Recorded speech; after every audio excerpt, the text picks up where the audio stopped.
Beredar sebuah video presenter ternama sekaligus perempuan Balawi, yaitu Najwa Shihab, sedang dimarahin oleh Jenderal Luhut Panjaitan. Pak Luhut, saya mau tanya langsung spesifik to the point. Yang Anda maksudkan deklarasi kami di Magelang beberapa waktu yang lalu, itu yang menurut Anda birahi politiknya tidak bisa dikendalikan? Najwa nggak usah ngadu-ngadu. Saya bertanya supaya spesifik, Pak. Tetapi ngomong-ngomong birahi politik, ngomong-ngomong birahi siapa politik, saja yang pilkada merasa tetap itu silahkan. Ya, Pak, direnungkan. Saya udah katakan dari Najwa, kau sebagai warga negara renungkan setiap tindakanmu dalam situasi krisis macam ini. Pak Luhut, Ya, tapi jangan kalau kamu sok paling pahlawan sendiri, sok paling bersih. Ya, jangan. Keadaan ini sekarang bicara soal nyawa manusia, bicara masalah kemanusiaan. Ya kita juga dong. Kau katanya beragama. Ini salah satu tanggung jawab moralmu kepada rakyat Indonesia, di mana kau berada. Yang membuat kau makan, membuat kita. Dan inilah ketika Najwa Shihab dibahas dalam ceramah Kiai Imaduddin tentang DNA-nya. Kenapa sekarang saya menggunakan salah satu pendapat dari orang Barat?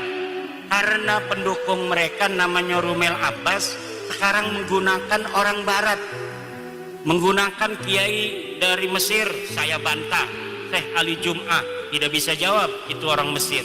Orang Iran namanya Mahdi Rojai bikin video bahwa dia mendukung Ba'lawi sebagai cucu Nabi. Saya bantah, tidak berani jawab, tidak berani diskusi dari Iran. Ulama Iran tidak berani melawan ulama dari Jawa, Indonesia. Ulama Mesir tidak berani melawan ulama Jawa, Indonesia. Ulama Yaman tidak berani melawan orang Jawa, Indonesia. Siapa di dunia ini yang mau bela Balawi, silahkan daftarkan diri untuk melawan ulama dari Indonesia, putra Nusantara asli. Gak bakal ada yang berani. Kenapa tidak ada yang berani? Gak ada dalilnya. Kenapa tidak ada dalilnya? Ya memang palsu. Kenapa palsu? Ya memang bukan turunan Nabi Muhammad. Kalau bukan turunan Nabi Muhammad, turunan Nabi siapa? Nabi Adam. Sama saya, sama kiai, sama polisi, turunan Nabi Adam semua. Ya udah, kata saya, kita bukan benci ente, Bib. Bukan benci, cuma ente salah. Ente bukan turunan Nabi, jangan ngaku turunan Nabi lagi. Ayo kita, nggak apa-apa kamu bukan orang sini, haplogrupnya beda dengan kita juga. Kita anggap saudara di Indonesia. Tapi jangan bodohin anak-anak Nusantara, jangan ngaku-ngaku cucu Nabi, minta-minta duit, keliling-keliling dawir. Jangan minta-minta duit sama pengusaha untuk membangun sesuatu, membangun pondok dan lain sebagainya, padahal buat beli mobil.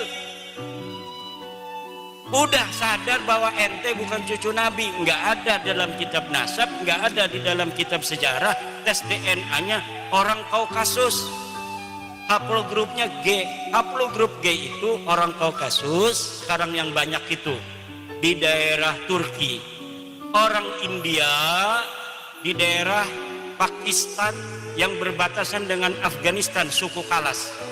Ini Ba'lawi ini miripnya dengan orang suku Kalas di India, daratan India. Sekarang masuk ke Pakistan. Makanya wajahnya mirip wajah India. Dan siapa namanya itu, reporter dari Ba'lawi perempuan, Najwa Shihab, itu telah dites DNA 48% DNA-nya orang India. DNA-nya Najwa Shihab itu silahkan lihat di Google, 48% orang India. Saya cari orang India yang garis lakinya itu haplogrup G, itu suku apa? Suku Kalas yang ada di India dan suku Paswan yang ada di India. Mereka mempunyai keunikan tersendiri. Jadi haplogrup G ini punya satu keunikan. Dulu ketika mereka masuk agama Yahudi di abad 10 Masehi, mereka mengaku keturunan Nabi Ishak yang ke-13. Ketika mereka ada di India, di Kalas, di dataran Pakistan sekarang, mereka mengaku keturunan Alexander Agung. Ketika ada di India beragama Hindu, mereka di suku Paswan mengaku sebagai keturunan daripada Dursusana. Ketika di Islam di Indonesia dan di Yaman, mereka mengaku sebagai keturunan baginda Nabi besar Muhammad sallallahu alaihi wasallam. Kayaknya hafal grup G ini kalau dia agama Kristen ngaku sebagai anaknya Yesus Kristus. Untung Nabi Isa nggak punya istri, nggak punya anak. Kalau Nabi Isa itu diriwayatkan punya anak, mereka banyak yang akan masuk Kristen mengaku sebagai keturunan Yesus Kristus. Sayangnya Yesus nggak punya anak. Di Indonesia mereka nyangkol-nyangkol juga kepada pahlawan-pahlawan Indonesia. Ada yang mengaku keturunan Hamengkubuwono, ada yang mengaku sebagai keturunan Sunan Giri. Jalur lakinya kami dari Balawi, jalur perempuannya dari Sunan Gunung Jati. Ada yang ngaku ke Banten. Kebetulan saya ini salah satu nasabah di Banten sejak 2012. Jadi sudah agak hafal seluruh keturunan-keturunan Sultan Banten dan di mana adanya komunitas keturunan Sultan Banten. Ada seorang Balawi ngaku keturunan Sultan Banten dari ibunya katanya. Dari siapa? Dari Pangeran Mesir bin Sultan Ageng Tirtayasa. Saya langsung hubungi keturunan Sultan Mesir yang ada di Pontang, dekat dengan Kresek, masuk Kabupaten Serang. Betul nggak ada susunan nasab seperti ini yang dari keluarga Pangeran Mesir? Ini bohong Kiai, ini palsu. Mereka mengaku keturunan Jogja dari Hamengkubuwono II. Saya teliti, saya konfirmasi kepada peneliti nasab di Jogja, palsu. Ngaku Sunan Giri, palsu. Ngaku apa saja, ngaku kiai, ngaku ulama. Masa ulama nggak suruh baca kitab dari kiri ke kanan? Selama ini yang dibicarakan berarti bukan berdasarkan ilmu, berdasarkan hafalan. Anak-anak mau tampil pidato itu, mau tampil pidato dia hafalin gitu, tapi ndak mondok, sehingga dia nggak paham. Ilmu itu bukan apa yang dihafal, tapi apa yang dipahami di dalam sukma, sehingga menjadi kebijaksanaan untuk menentukan sebuah hukum Allah Subhanahu wa ta'ala berdasarkan Al-Quran Al-Hadis, kemudian dialaqahkan dengan waqi' kejadian yang menyertainya. Itu namanya alim, namanya kiai. Itu kiai-kiai kita itu kenapa? Kiai kita itu pada tawadhu karena ilmunya itu rasikhun fi qulubihim. Ilmunya masuk ke relung-relung jiwa, relung-relung hati mereka. Semakin banyak ilmunya kiai, semakin tunduk kayak padi. Semakin berisi dia semakin menunduk. Semakin ada orang menghormati, semakin dia menghormati orang yang menghormatinya. Ini akhlak bangsa kita, bangsa Nusantara.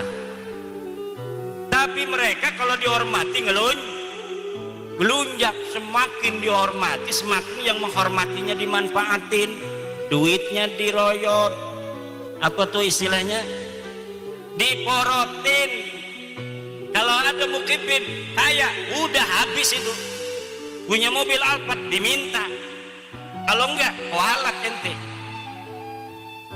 Orang mengkritik mereka, kata Novel Anidrus, orang yang berani mengkritik Habib itu adalah dajjal. Tidak ada itu dalam ajaran. Orang yang mengkritik Rasulullah aja, Rasulullah nggak pernah bilang yang mengkritik beliau itu dajjal. Sahabat beberapa kesempatan diriwayatkan pula itu bermusyawarah dengan Rasul, bertanya, wahai Rasul, apakah pendapatmu ini berdasarkan wahyu? Apakah berdasar pendapatmu sendiri? Kalau berdasarkan wahyu, kita harus ikuti. Kalau berdasarkan pendapatmu, bolehkah kami memberikan masukan apa yang seharusnya kita lakukan dalam perang ini? Itu aja Rasulullah, apalagi manusia biasa. Manusia biasa itu Bapak Ibu, kalamuhu yuraddu wa yuqbalu qauluhu illa sahibah hadal qabri. Kalimatnya, kata-katanya, pendapatnya itu boleh diterima, boleh ditolak, illa sahibah hadal qabri, kecuali baginda Nabi besar Muhammad. Lalu ajaran yang mengatakan orang mengkritik Habib itu adalah dajjal dari mana? Kalau bukan dari ajaran Islam. Mungkin mereka punya ajaran agama lain yang tidak ada dalam ajaran agama kita. Dalam agama kita, inna akramakum indallahi atqakum. Seluruh manusia itu sama. Sesungguhnya orang yang paling mulia di antara kalian adalah orang yang paling bertakwa. Kata mereka yang paling mulia adalah kabaib. Walaupun tidak ibadah, walaupun tidak sholat, walaupun tidak alim, mereka tetap mulia karena kemuliaan mereka adalah zat. Sedangkan orang alim, kiai, polisi, presiden, itu sifat kemuliaannya. Kalau dia sudah tidak jadi presiden, dia tidak mulia lagi. Kalau kiai gila, katanya tidak mulia lagi. Tapi kalau kabaib, dia gila, tetap dia mulia. Kenapa? Karena di dalam dirinya ada darah Rasulullah. Dulu tuh nggak laku lagi, Beb. Jangan ngomong-ngomong gitu lagi. Nanti diketawain orang Banjarnegara, nanti diketawain orang Purbalingga, nanti diketawain anak-anak Nusantara. Anak Nusantara hari ini sudah tahu ente bukan turunan Nabi. Kalau ente ngomong dengan ilmu kita terima, tapi kalau ente ngomong lagi dengan doktrin-doktrin, tidak ada lagi tempat bagimu. Karena bangsa Indonesia hari ini sudah cerdas, sudah cerdas, sudah mempunyai pencerahan bahwa sesungguhnya kemuliaan manusia di mata Allah hanyalah berdasarkan takwa, bukan berdasarkan nasab. Setuju, Bu?